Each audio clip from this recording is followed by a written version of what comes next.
Chapter 11. In the spring, at the time when kings go off to war, David sent Joab out with the king's men and the whole Israelite army. They destroyed the Ammonites and besieged Rabbah. But David remained in Jerusalem. One evening, David got up from his bed and walked around on the roof of the palace.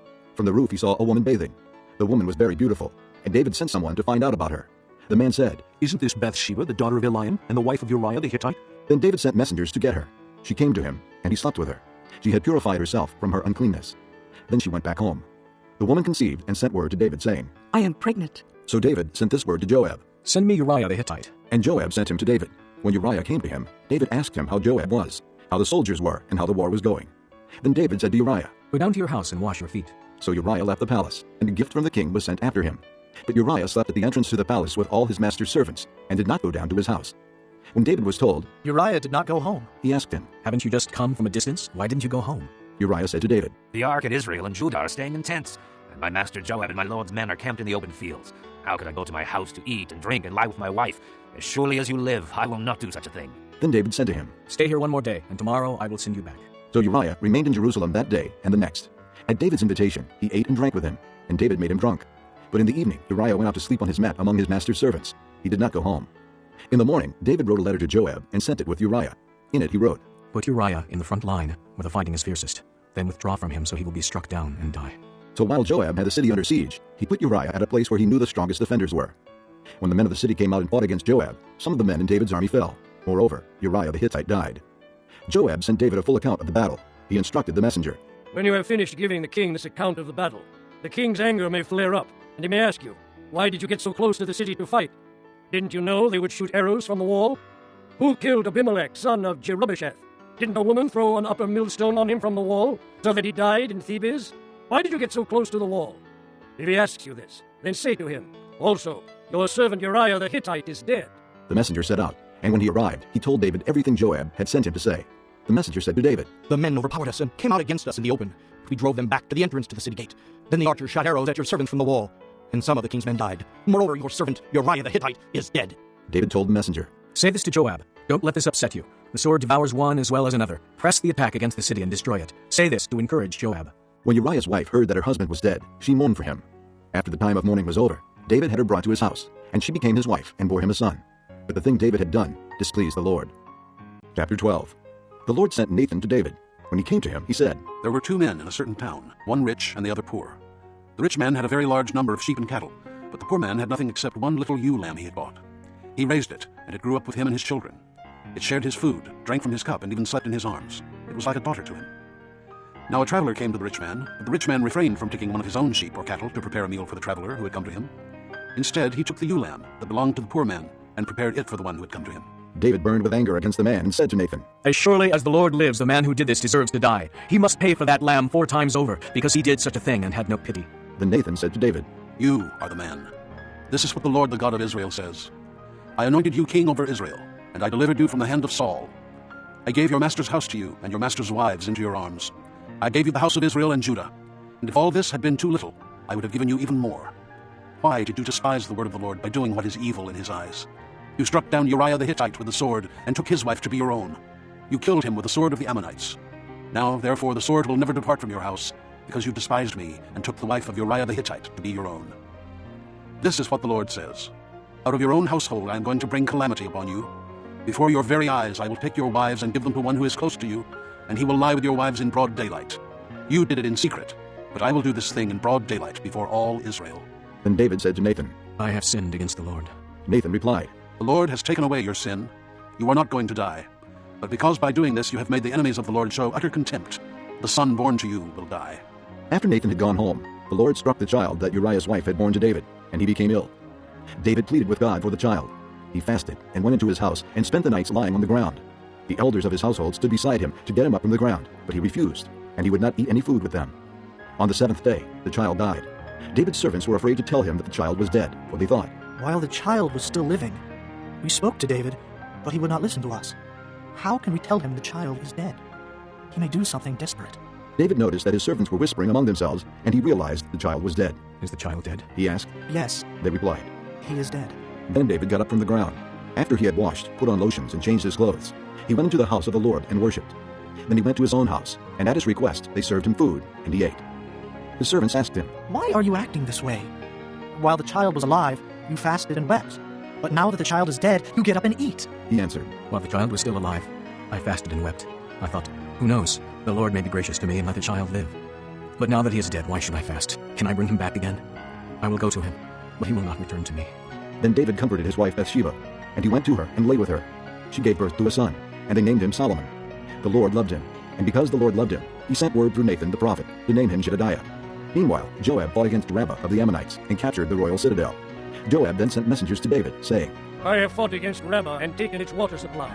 Now muster the rest of the troops and besiege the city and capture it. Otherwise I will take the city, and it will be named after me. So David mustered the entire army and went to Rabbah and attacked and captured it. He took the crown from the head of their king. Its weight was a talent of gold, and it was set with precious stones, and it was placed on David's head. He took a great quantity of plunder from the city, and brought out the people who were there, consigning them to labor with saws and with iron picks and axes, and he made them work at brickmaking. He did this to all the Ammonite towns. Then David and his entire army returned to Jerusalem. Chapter 13. In the course of time, Amnon, son of David, fell in love with Tamar, the beautiful sister of Absalom, son of David. Amnon became frustrated to the point of illness on account of his sister Tamar, for she was a virgin, and it seemed impossible for him to do anything to her. Now Amnon had a friend named Jonadab, son of Shimeah, David's brother. Jonadab was a very shrewd man. He asked Amnon, Why do you, the king's son, look so haggard morning after morning? Won't you tell me? Amnon said to him, I'm in love with Tamar, my brother Absalom's sister. Go to bed and pretend to be ill. Jonadab said. When your father comes to see you, say to him, I would like my sister Tamar to come and give me something to eat. Let her prepare the food in my sight, so I may watch her and then eat it from her hand. So Amnon lay down and pretended to be ill. When the king came to see him, Amnon said to him, I would like my sister Tamar to come and make some special bread in my sight, so I may eat from her hand. David sent word to Tamar at the palace. Go to the house of your brother Amnon and prepare some food for him. So Tamar went to the house of her brother Amnon, who was lying down. She took some dough, kneaded it, made the bread in his sight, and baked it. Then she took the pan and served him the bread, but he refused to eat. Send everyone out of here, Amnon said. So everyone left him. Then Amnon said to Tamar, Bring the food here into my bedroom, so I may eat from your hand. And Tamar took the bread she had prepared and brought it to her brother Amnon in his bedroom. But when she took it to him to eat, he grabbed her and said, Come to bed with me, my sister. Don't, my brother. She said to him, Don't force me. Such a thing should not be done in Israel. Don't do this wicked thing. What about me? Where could I get rid of my disgrace? And what about you? You would be like one of the wicked fools in Israel. Please, speak to the king. He will not keep me from being married to you. But he refused to listen to her, and since he was stronger than she, he raped her. Then Amnon hated her with intense hatred. In fact, he hated her more than he had loved her.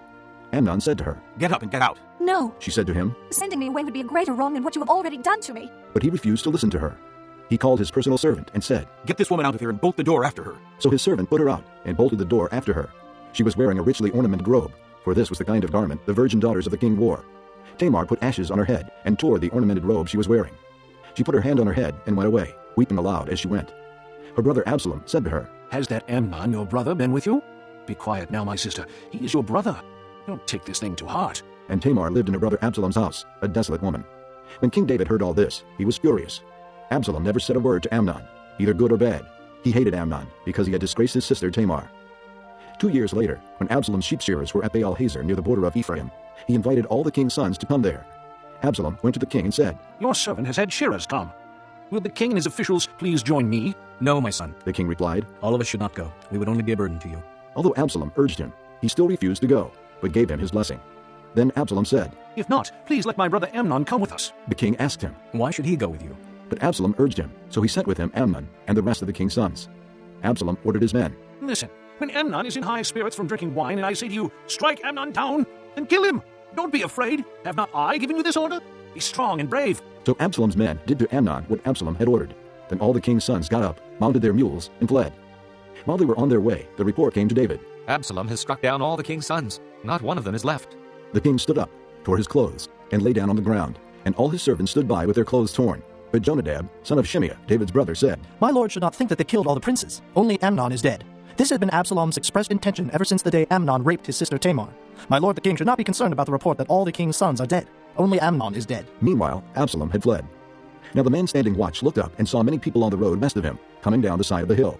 The watchman went and told the king, I see men in the direction of Horonaim, on the side of the hill. Jonadab said to the king, See, the king's sons are here. It has happened just as your servant said. As he finished speaking, the king's sons came in, wailing loudly. The king, too, and all his servants wept very bitterly. Absalom fled and went to Talmai, son of Ammihud, the king of Geshur. But King David mourned for his son every day. After Absalom fled and went to Geshur, he stayed there 3 years. And the spirit of the king longed to go to Absalom, for he was consoled concerning Amnon's death. Chapter 14. Joab, son of Zeruiah, knew that the king's heart longed for Absalom. So Joab sent someone to Tekoa, and had a wise woman brought from there. He said to her, Pretend you are in mourning, dress in mourning clothes, and don't use any cosmetic lotions. Act like a woman who has spent many days grieving for the dead. Then go to the king and speak these words to him. And Joab put the words in her mouth. When the woman from Tekoa went to the king, she fell with her face to the ground to pay him honor, and she said, Help me, O king. The king asked her. What is troubling you? She said, I am indeed a widow. My husband is dead. I, your servant, had 2 sons. They got into a fight with each other in the field, and no one was there to separate them. One struck the other and killed him. Now the whole clan has risen up against your servant. They say, Hand over the one who struck his brother down, so that we may put him to death for the life of his brother whom he killed. Then we will get rid of the heir as well. They would put out the only burning coal I have left, leaving my husband neither name nor descendant on the face of the earth. The king said to the woman, Go home, and I will issue an order in your behalf. But the woman from Tekoa said to him, My lord the king, let the blame rest on me and on my father's family, and let the king and his throne be without guilt. The king replied, If anyone says anything to you, bring him to me, and he will not bother you again. She said, Then let the king invoke the Lord his God to prevent the avenger of blood from adding to the destruction, so that my son will not be destroyed. As surely as the Lord lives, he said, not one hair of your son's head will fall to the ground. Then the woman said, Let your servant speak a word to my lord the king. Speak. He replied. The woman said, Why then have you devised a thing like this against the people of God? When the king says this, does he not convict himself? For the king has not brought back his banished son. Like water spilled on the ground which cannot be recovered, so we must die. But God does not take away life. Instead, he devises ways so that a banished person may not remain estranged from him. And now I have come to say this to my lord the king, because the people have made me afraid. Your servant thought, I will speak to the king. Perhaps he will do what his servant asks. Perhaps the king will agree to deliver his servant from the hand of the man who is trying to cut off both me and my son from the inheritance God gave us. And now your servant says, May the word of my lord the king bring me rest. For my lord the king is like an angel of God in discerning good and evil. May the Lord your God be with you. Then the king said to the woman, Do not keep from me the answer to what I am going to ask you. Let my lord the king speak. The woman said. The king asked, Isn't the hand of Joab with you in all this? The woman answered, As surely as you live, my lord the king, no one can turn to the right or to the left from anything my lord the king says. Yes, it was your servant Joab who instructed me to do this, and who put all these words into the mouth of your servant. Your servant Joab did this to change the present situation. My lord has wisdom like that of an angel of God. He knows everything that happens in the land. The king said to Joab, Very well, I will do it. Go, bring back the young man Absalom. Joab fell with his face to the ground to pay him honor, and he blessed the king. Joab said, Today your servant knows that he has found favor in your eyes, my lord the king, because the king has granted his servant's request. Then Joab went to Geshur, and brought Absalom back to Jerusalem. But the king said, He must go to his own house. He must not see my face. So Absalom went to his own house, and did not see the face of the king. In all Israel there was not a man so highly praised for his handsome appearance as Absalom. From the top of his head to the sole of his foot there was no blemish in him. Whenever he cut the hair of his head, he used to cut his hair from time to time when it became too heavy for him, he would weigh it, and its weight was 200 shekels by the royal standard. 3 sons and a daughter were born to Absalom. The daughter's name was Tamar, and she became a beautiful woman. Absalom lived 2 years in Jerusalem without seeing the king's face. Then Absalom sent for Joab in order to send him to the king, but Joab refused to come to him. So he sent a second time, but he refused to come. Then he said to his servants, Look, Joab's field is next to mine, and he has barley there. Go and set it on fire. So Absalom's servants set the field on fire. Then Joab did go to Absalom's house, and he said to him, Why have your servants set my field on fire? Absalom said to Joab, Look, I sent word to you and said, Come here so I can send you to the king to ask, Why have I come from Geshur? It would be better for me if I were still there. Now then, I want to see the king's face, and if I am guilty of anything, let him put me to death. So Joab went to the king and told him this. Then the king summoned Absalom, and he came in and bowed down with his face to the ground before the king. And the king kissed Absalom. Chapter 15. In the course of time, Absalom provided himself with a chariot and horses, and with 50 men to run ahead of him. He would get up early and stand by the side of the road leading to the city gate. Whenever anyone came with a complaint to be placed before the king for a decision, Absalom would call out to him. What town are you from? He would answer, Your servant is from one of the tribes of Israel. Then Absalom would say to him, Look, your claims are valid and proper, but there is no representative of the king to hear you. And Absalom would add, If only I were appointed judge in the land, then everyone who has a complaint or case could come to me, and I would see that he gets justice. Also, whenever anyone approached him to bow down before him, Absalom would reach out his hand, take hold of him, and kiss him. Absalom behaved in this way toward all the Israelites who came to the king, asking for justice, and so he stole the hearts of the men of Israel. At the end of 4 years, Absalom said to the king, Let me go to Hebron and fulfill a vow I made to the Lord. While your servant was living at Geshur in Aram, I made this vow. If the Lord takes me back to Jerusalem, I will worship the Lord in Hebron. The king said to him, Go in peace. So he went to Hebron. Then Absalom sent secret messengers throughout the tribes of Israel to say, As soon as you hear the sound of the trumpets, then say, Absalom is king in Hebron. 200 men from Jerusalem had accompanied Absalom. They had been invited as guests and went quite innocently, knowing nothing about the matter. While Absalom was offering sacrifices, he also sent for Ahithophel the Gilonite, David's counselor, to come from Gilo, his hometown. And so the conspiracy gained strength, and Absalom's following kept on increasing. A messenger came and told David, The hearts of the men of Israel are with Absalom. Then David said to all his officials who were with him in Jerusalem, Come, we must flee, or none of us will escape from Absalom. We must leave immediately, or he will move quickly to overtake us and bring ruin upon us and put the city to the sword. The king's officials answered him, Your servants are ready to do whatever our lord the king chooses. The king set out, with his entire household following him. But he left 10 concubines to take care of the palace. So the king set out, with all the people following him, and they halted at a place some distance away.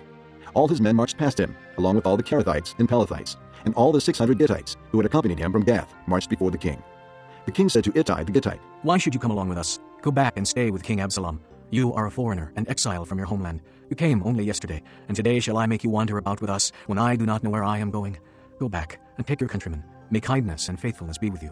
But Ittai replied to the king, As surely as the Lord lives, and as my lord the king lives, wherever my lord the king may be, whether it means life or death, there will your servant be. David said to Ittai, Go ahead, march on. So Ittai the Gittite marched on with all his men and the families that were with him.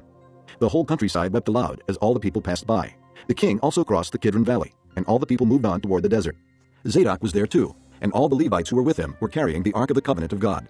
They set down the Ark of God, and Abiathar offered sacrifices until all the people had finished leaving the city.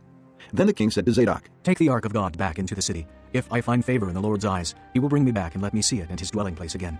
But if he says, I am not pleased with you, then I am ready. Let him do to me whatever seems good to him. The king also said to Zadok the priest, Aren't you a seer? Go back to the city in peace with your son Ahimaaz and Jonathan, son of Abiathar. You and Abiathar take your 2 sons with you. I will wait at the fords in the desert until word comes from you to inform me. So Zadok and Abiathar took the Ark of God back to Jerusalem and stayed there. But David continued up the Mount of Olives, weeping as he went. His head was covered, and he was barefoot. All the people with him covered their heads too, and were weeping as they went up. Now David had been told, Ahithophel is among the conspirators with Absalom. So David prayed. O Lord, turn Ahithophel's counsel into foolishness. When David arrived at the summit, where people used to worship God, Hushai the Archite was there to meet him, his robe torn and dust on his head. David said to him, If you go with me, you will be a burden to me. But if you return to the city and say to Absalom, I will be your servant, O king. I was your father's servant in the past, but now I will be your servant. Then you can help me by frustrating Ahithophel's advice. Won't the priests Zadok and Abiathar be there with you? Tell them anything you hear in the king's palace. Their 2 sons, Ahimaaz, son of Zadok, and Jonathan, son of Abiathar, are there with them. Send them to me with anything you hear. So David's friend Hushai arrived at Jerusalem as Absalom was entering the city. Chapter 16. When David had gone a short distance beyond the summit, there was Ziba, the steward of Mephibosheth, waiting to meet him. He had a string of donkeys saddled and loaded with 200 loaves of bread, 100 cakes of raisins, 100 cakes of figs, and a skin of wine. The king asked Ziba, Why have you brought these? Ziba answered, The donkeys are for the king's household to ride on. The bread and fruit are for the men to eat, and the wine is to refresh those who become exhausted in the desert. The king then asked, Where is your master's grandson? Ziba said to him, He is staying in Jerusalem, because he thinks, Today the house of Israel will give me back my grandfather's kingdom. Then the king said to Ziba, All that belonged to Mephibosheth is now yours. I humbly bow. Ziba said, May I find favor in your eyes, my lord the king. As King David approached Bahurim, a man from the same clan as Saul's family came out from there. His name was Shimei, son of Gera, and he cursed as he came out. He pelted David and all the king's officials with stones, though all the troops and the special guard were on David's right, and left. As he cursed, Shimei said, Get out! Get out, you man of blood, you scoundrel! The Lord has repaid you for all the blood you shed in the household of Saul, in whose place you have reigned. The Lord has handed the kingdom over to your son Absalom. You have come to ruin because you are a man of blood. Then Abishai, son of Zeruiah, said to the king, Why should this dead dog curse my lord the king? Let me go over and cut off his head. But the king said, What do you and I have in common, you sons of Zeruiah? If he is cursing because the Lord said to him, Curse David, who can ask, Why do you do this? David then said to Abishai and all his officials, My son, who is of my own flesh, is trying to take my life. How much more then this Benjamite? Leave him alone. Let him curse, for the Lord has told him to. It may be that the Lord will see my distress and repay me with good for the cursing I am receiving today. So David and his men continued along the road while Shimei was going along the hillside opposite him, cursing as he went, and throwing stones at him, and showering him with dirt. The king and all the people with him arrived at their destination exhausted, and there he refreshed himself. Meanwhile, Absalom and all the men of Israel came to Jerusalem, and Ahithophel was with him. Then Hushai the Archite, David's friend, went to Absalom and said to him, Long live the king! Long live the king! Absalom asked Hushai, Is this the love you show your friend? Why didn't you go with your friend? Hushai said to Absalom, No. The one chosen by the Lord, by these people, and by all the men of Israel, his I will be, and I will remain with him. Furthermore, whom should I serve? Should I not serve the son? Just as I served your father, so I will serve you. Absalom said to Ahithophel, Give us your advice. What should we do? Ahithophel answered, Lie with your father's concubines whom he left to take care of the palace. Then all Israel will hear that you have made yourself a stench in your father's nostrils, and the hands of everyone with you will be strengthened. So they pitched a tent for Absalom on the roof, and he lay with his father's concubines in the sight of all Israel. Now in those days the advice Ahithophel gave was like that of one who inquires of God. That was how both David and Absalom regarded all of Ahithophel's advice. Chapter 17. Ahithophel said to Absalom, I would choose 12,000 men and set out tonight in pursuit of David. I would attack him while he is weary and weak. I would strike him with terror, and then all the people with him will flee. I would strike down only the king and bring all the people back to you. The death of the man you seek will mean the return of all. All the people will be unharmed. This plan seemed good to Absalom and to all the elders of Israel. But Absalom said, Summon also Hushai the Archite, so we can hear what he has to say. When Hushai came to him, Absalom said, Ahithophel has given this advice. Should we do what he says? If not, give us your opinion. Hushai replied to Absalom, The advice Ahithophel has given is not good this time. You know your father and his men. They are fighters, and as fierce as a wild bear robbed of her cubs. Besides, your father is an experienced fighter. He will not spend the night with the troops. Even now, he is hidden in a cave or some other place. If he should attack your troops first, whoever hears about it will say, There has been a slaughter among the troops who follow Absalom. Then even the bravest soldier, whose heart is like the heart of a lion, will melt with fear. For all Israel knows that your father is a fighter, and that those with him are brave. So I advise you, let all Israel, from Dan to Beersheba, as numerous as the sand on the seashore, be gathered to you, with you yourself leading them into battle. Then we will attack him wherever he may be found, and we will fall on him as dew settles on the ground. Neither he nor any of his men will be left alive. If he withdraws into a city, then all Israel will bring ropes to that city, and we will drag it down to the valley until not even a piece of it can be found. Absalom and all the men of Israel said, The advice of Hushai the Archite is better than that of Ahithophel. For the Lord had determined to frustrate the good advice of Ahithophel in order to bring disaster on Absalom.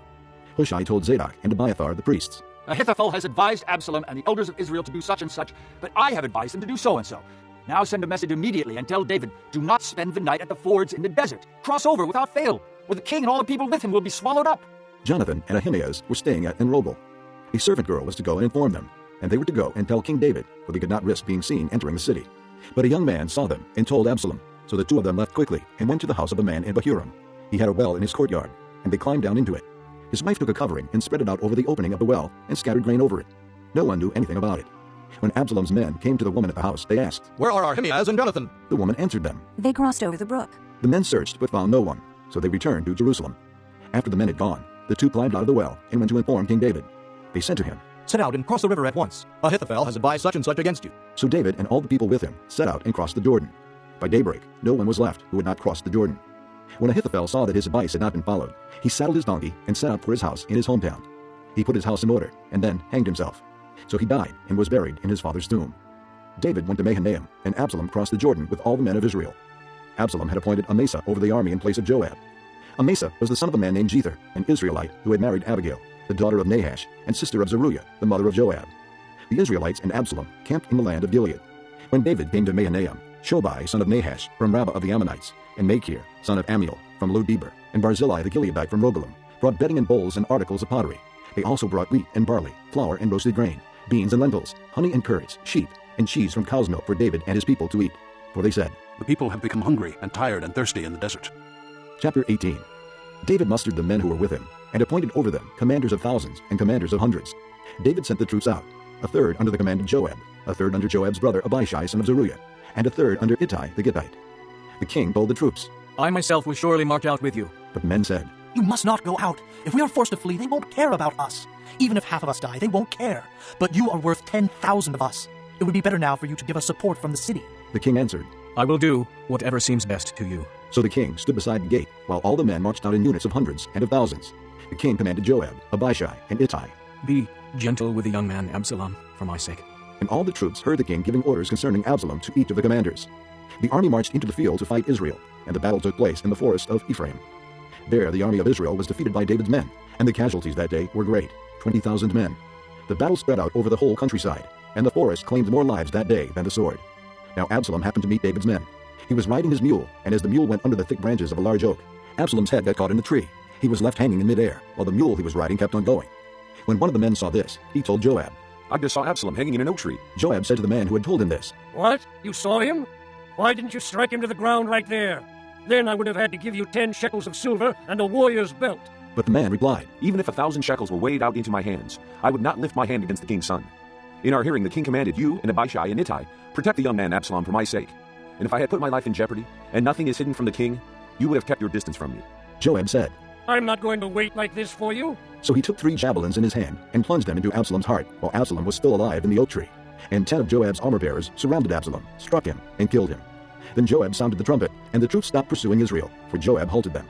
They took Absalom, threw him into a big pit in the forest, and piled up a large heap of rocks over him. Meanwhile, all the Israelites fled to their homes. During his lifetime, Absalom had taken a pillar and erected it in the king's valley as a monument to himself, for he thought, I have no son to carry on the memory of my name. He named the pillar after himself, and it is called Absalom's monument to this day. Now Ahimaaz, son of Zadok, said, Let me run and take the news to the king, that the Lord has delivered him from the hand of his enemies. You are not the one to take the news today. Joab told him. You may take the news another time, but you must not do so today, because the king's son is dead. Then Joab said to a Cushite, Go, tell the king what you have seen. The Cushite bowed down before Joab and ran off. Ahimaaz, son of Zadok, again said to Joab, Come what may, please let me run behind the Cushite. But Joab replied, My son, why do you want to go? You don't have any news that will bring you a reward? He said, Come what may, I want to run. So Joab said, Run. Then Ahimaaz ran by way of the plain and outran the Cushite. While David was sitting between the inner and outer gates, the watchman went up to the roof of the gateway by the wall. As he looked out, he saw a man running alone. The watchman called out to the king and reported it. The king said, If he's alone, he must have good news. And the man came closer and closer. Then the watchman saw another man running, and he called down to the gatekeeper. Look, another man running alone. The king said, He must be bringing good news too. The watchman said, It seems to me that the first one runs like Ahimaaz, son of Zadok. He's a good man. The king said, He comes with good news. Then Ahimaaz called out to the king. All is well. He bowed down before the king with his face to the ground and said, Praise be to the Lord your God. He has delivered up the men who lifted their hands against my lord the king. The king asked, Is the young man Absalom safe? Ahimaaz answered, I saw great confusion, just as Joab was about to send the king's servant, and me, your servant, but I don't know what it was. The king said, Stand aside and wait here. So he stepped aside and stood there. Then the Cushite arrived and said, My lord the king, hear the good news. The Lord has delivered you today from all who rose up against you. The king asked the Cushite, Is the young man Absalom safe? The Cushite replied, May the enemies of my lord the king and all who rise up to harm you be like that young man. The king was shaken. He went up to the room over the gateway and wept. As he went, he said, Oh, my son Absalom. My son Absalom. If only I had died instead of you. Oh, Absalom, my son. Chapter 19. Joab was told, The king is weeping and mourning for Absalom. And for the whole army, the victory that day was turned into mourning, because on that day the troops heard it said, The king is grieving for his son. The men stole into the city that day as men steal in who are ashamed when they flee from battle. The king covered his face and cried aloud, Oh, my son Absalom. Oh, Absalom, my son. Then Joab went into the house to the king and said, Today you have humiliated all your men, who have just saved your life, and the lives of your sons and daughters, and the lives of your wives and concubines. You love those who hate you, and hate those who love you. You have made it clear today that the commanders and their men mean nothing to you. I see that you would be pleased if Absalom were alive today, and all of us were dead. Now go out and encourage your men. I swear by the Lord that if you don't go out, not a man will be left with you by nightfall. This will be worse for you than all the calamities that have come upon you from your youth till now. So the king got up and took his seat in the gateway. When the men were told, The king is sitting in the gateway. They all came before him. Meanwhile, the Israelites had fled to their homes. Throughout the tribes of Israel, the people were all arguing with each other, saying, The king delivered us from the hand of our enemies. He is the one who rescued us from the hand of the Philistines.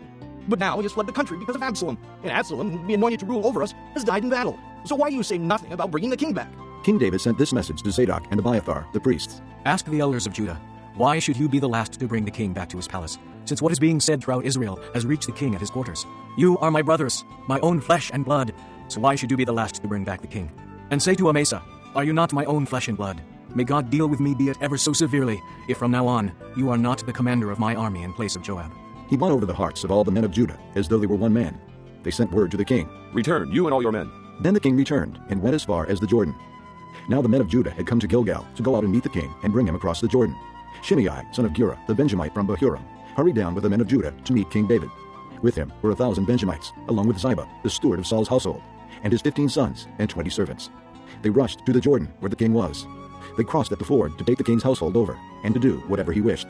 When Shimei, son of Gera, crossed the Jordan, he fell prostrate before the king, and said to him, May my lord not hold me guilty. Do not remember how your servant did wrong on the day my lord the king left Jerusalem. May the king put it out of his mind. For I, your servant, know that I have sinned. But today I have come here as the first of the whole house of Joseph to come down and meet my lord the king. Then Abishai, son of Zeruiah, said, Shouldn't Shimei be put to death for this? He cursed the Lord's anointed. David replied, What do you and I have in common, you sons of Zeruiah? This day you have become my adversaries. Should anyone be put to death in Israel today? Do I not know that today I am king over Israel? So the king said to Shimei, You shall not die. and the king promised him on oath. Mephibosheth, Saul's grandson, also went down to meet the king. He had not taken care of his feet, or trimmed his mustache, or washed his clothes from the day the king left until the day he returned safely. When he came from Jerusalem to meet the king asked him, Why didn't you go with me, Mephibosheth? He said, My lord the king, since I your servant am lame, I said, I will have my donkey saddled and will ride on it, so I can go with the king. But Ziba my servant betrayed me, and he has slandered your servant to my lord the king. My lord the king is like an angel of God, so do whatever pleases you. All my grandfather's descendants deserved nothing but death from my lord the king, but you gave your servant a place among those who eat at your table. So what right do I have to make any more appeals to the king? The king said to him, Why say more? I order you and Ziba to divide the fields. Mephibosheth said to the king, Let him take everything, now that my lord the king has arrived home safely. Barzillai the Gileadite also came down from Rogelim to cross the Jordan with the king, and to send him on his way from there. Now Barzillai was a very old man, 80 years of age. He had provided for the king during his stay in Mahanaim, for he was a very wealthy man. The king said to Barzillai, Cross over with me and stay with me in Jerusalem, and I will provide for you. But Barzillai answered the king, How many more years will I live, that I should go up to Jerusalem with the king? I'm now 80 years old. Can I tell the difference between what is good and what is not? Can your servant taste what he eats and drinks? Can I still hear the voices of men and women singers? Why should your servant be an added burden to my lord the king? Your servant will cross over the Jordan with the king for a short distance, but why should the king reward me in this way? Let your servant return, that I may die in my own town, near the tomb of my father and mother. But here is your servant Kimham. Let him cross over with my lord the king. Do for him whatever pleases you. The king said, Kimham shall cross over with me, and I will do for him whatever pleases you, and anything you desire from me I will do for you. So all the people crossed the Jordan, and then the king crossed over. The king kissed Barzillai and gave him his blessing, and Barzillai returned to his home. When the king crossed over to Gilgal, Kimham crossed with him. All the troops of Judah and half the troops of Israel had taken the king over. Soon all the men of Israel were coming to the king and saying to him, Why did our brothers, the men of Judah, steal the king away and bring him and his household across the Jordan, together with all his men? All the men of Judah answered the men of Israel, We did this because the king is closely related to us. Why are you angry about it? Have we eaten any of the king's provisions? Have we taken anything for ourselves? Then the men of Israel answered the men of Judah, We have 10 shares in the king, and besides, we have a greater claim on David than you have. So why do you treat us with contempt? Were we not the first to speak of bringing back our king? But the men of Judah responded even more harshly than the men of Israel. This concludes Disc 18. Chapter 20. Now a troublemaker named Sheba, son of Bichri, a Benjamite, happened to be there. He sounded the trumpet and shouted, We have no share in David, no part in Jesse's son. Every man to his tent, O Israel. So all the men of Israel deserted David to follow Sheba, son of Bichri. But the men of Judah stayed by their king all the way from the Jordan to Jerusalem. When David returned to his palace in Jerusalem, he took the 10 concubines he had left to take care of the palace and put them in a house under guard. He provided for them, but did not lie with them. They were kept in confinement till the day of their death, living as widows. Then the king said to Amasa, Summon the men of Judah to come to me within 3 days, and be here yourself. But when Amasa went to summon Judah, he took longer than the time the king had set for him. David said to Abishai, Now Sheba, son of Bichri, will do us more harm than Absalom did. Take your master's men and pursue him, or he will find fortified cities and escape from us. So Joab's men and the Kerethites and Pelethites and all the mighty warriors went out under the command of Abishai. They marched out from Jerusalem to pursue Sheba, son of Bichri. While they were at the great rock in Gibeon, Amasa came to meet them. Joab was wearing his military tunic, and strapped over it at his waist was a belt with a dagger in its sheath. As he stepped forward, it dropped out of its sheath. Joab said to Amasa, How are you, my brother? Then Joab took Amasa by the beard with his right hand to kiss him. Amasa was not on his guard against the dagger in Joab's hand, and Joab plunged it into his belly, and his intestines spilled out on the ground. Without being stabbed again, Amasa died. Then Joab and his brother Abishai pursued Sheba, son of Bichri. One of Joab's men stood beside Amasa and said, Whoever favors Joab, and whoever is for David, let him follow Joab. Amasa lay wallowing in his blood in the middle of the road, and the man saw that all the troops came to a halt there. When he realized that everyone who came up to Amasa stopped, he dragged him from the road into a field and threw a garment over him. After Amasa had been removed from the road, all the men went on with Joab to pursue Sheba, son of Bichri. Sheba passed through all the tribes of Israel to Abel-Beth-maachah, and through the entire region of the Berites, who gathered together and followed him. All the troops with Joab came and besieged Sheba in Abel-Beth-maachah. They built a siege ramp up to the city, and it stood against the outer fortifications. While they were battering the wall to bring it down, a wise woman called from the city. Listen, listen. Tell Joab to come here so I can speak to him. He went toward her, and she asked, Are you Joab? I am. He answered. She said, Listen to what your servant has to say. I'm listening. He said. She continued, Long ago they used to say, Get your answer at Abel, and that settled it. We are the peaceful and faithful in Israel. You are trying to destroy a city that is a mother in Israel. Why do you want to swallow up the Lord's inheritance? Far be it from me. Joab replied. Far be it from me to swallow up or destroy. That is not the case. A man named Sheba, son of Bichri, from the hill country of Ephraim, has lifted up his hand against the king, against David. Hand over this one man, and I'll withdraw from the city." The woman said to Joab, His head will be thrown to you from the wall. Then the woman went to all the people with her wise advice, and they cut off the head of Sheba son of Bichri, and threw it to Joab. So he sounded the trumpet, and his men dispersed from the city, each returning to his home. And Joab went back to the king in Jerusalem. Joab was over Israel's entire army. Benaiah son of Jehoiada was over the Kerethites and Pelethites. Adoniram was in charge of forced labor. Jehoshaphat son of Ahilud was recorder. Sheva was secretary. Zadok and Abiathar were priests. And Ira the Jairite was David's priest.